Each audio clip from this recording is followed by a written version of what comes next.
Hi everyone! Bet you're wondering what non-coercive discipline is. Well, meet William Glasser. He's a psychiatrist and education consultant who focuses on discipline in education. You heard right, discipline in education. He believes students are in control of their behavior and that teachers have the power to help students with choices. Glasser feels the problem with schoolwork is not in its difficulty, but it's too boring. The schoolwork doesn't meet students' psychological needs. He developed 3 fundamental propositions to remedy the problem. Curriculum should meet student needs of survival, belonging, power, fun, and freedom. Student involvement in evaluating quality schoolwork should replace requirements on what's typically tested, and teachers abandon traditional practices and move toward quality teaching. Taking a closer look, we control our behavior by trying to meet 5 basic needs. Students feel pleasure when needs are met and frustrated when they're not. Base your curriculum on relevance to students' lives to motivate quality learning, and this happens through building positive relationships with students. Here's a closer look at the 5 basic needs.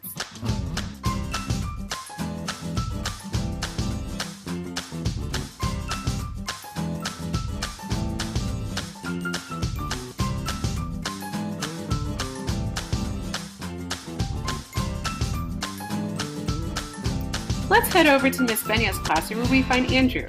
He's a quiet, docile student who socializes little with others and never disrupts class. Yet, despite Miss Benya's best efforts, he doesn't do his work. He doesn't put forth any effort. Let's see how Miss Benya applies Glasser's approach. You have a problem with this work, don't you? Is there anything I can do to help you with it? Is there anything I can do to make class more interesting for you? Instead of blaming or punishing Andrew, Miss Benya discussed what the problem was and what could she do to help. Glasser would suggest Miss Benya think carefully about the classroom and determine what obstacles are preventing Andrew from meeting his 5 basic needs. Glasser would also recommend Miss Benya make a point to talk with Andrew in a friendly and courteous way about non-school matters casually every day. This will show she's interested in him and willing to be his friend.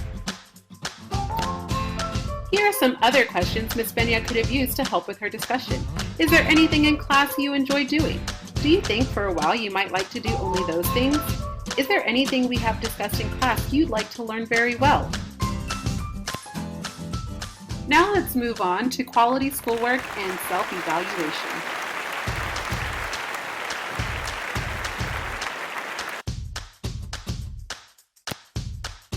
Glasser's second fundamental proposition says quality schoolwork and self-evaluation by students must replace the fragmented and boring requirements on which students are typically tested and evaluated.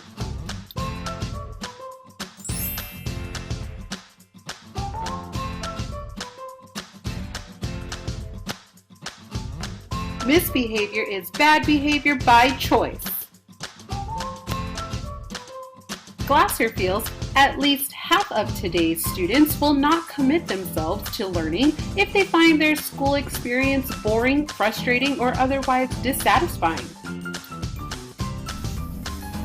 If a student isn't paying attention to the lesson because the lesson is boring, it's a lose-lose situation. Come on, guys, we need to move away from tactics for correcting misbehavior and turn our attention to quality education. We need to entice students to engage willingly in the curriculum with little misbehavior. I bet you're thinking, how can I make this non-coercive way work in my classroom? Well, if you significantly change how you instruct, there will only be little changes to material, class size, and structure. And not to mention, this non-coercive model will do little damage to your wallet while changing your classroom. So Glasser says in present-day education, there's too much memorizing facts irrelevant to students' lives and aimed more towards standardized achievement tests. For our students, school should be a place where students learn useful information and they also learn it well. Glasser felt that curriculum should be altered to only teach things students find enjoyable and useful. The rest should be disregarded as nonsense.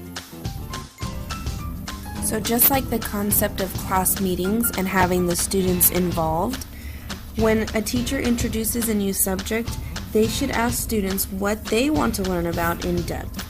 And once they gather that information, they need to have some time spent on that subject and explain why it.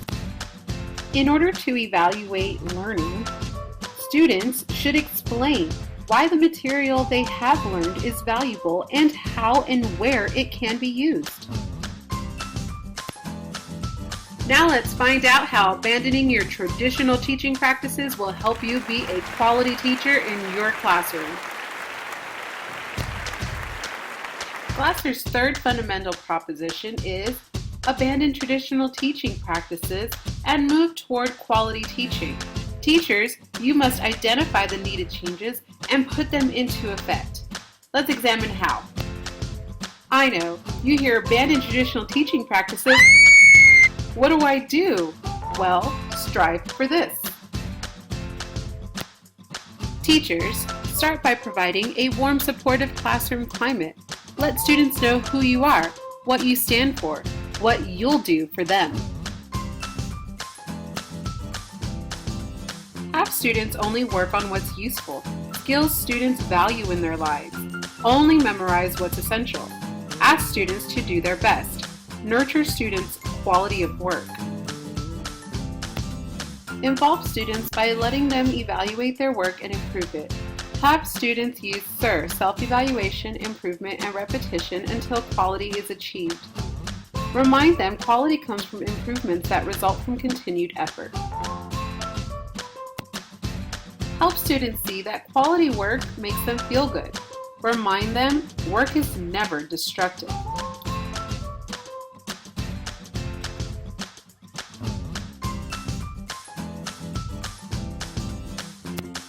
Boss teachers look like this.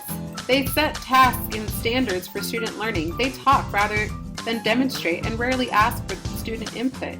They grade work without involving students in evaluation, and they use coercion when students resist. Let's take a look at a boss teacher in action. Class, today we're starting our unit on the solar system. You'll be responsible for describing the planets and their physical properties, knowing their location in accordance to the sun, understanding how each planet revolves and rotates around the sun. Explain differences and similarities between meteors, asteroids, and comets. As you saw, students were not eager to pursue the topic. They'll most likely do just enough to get through the unit. Lead teachers know motivation to learn comes from students by meeting their needs and interests, so talk with them about their interests and relate that to the curriculum. Then organize interesting activities based on those interests. Let's see this in action. If you could travel to any planet, which one would you choose? Wow, great choices! If traveling to any planet were possible, what would you want to know about the planet?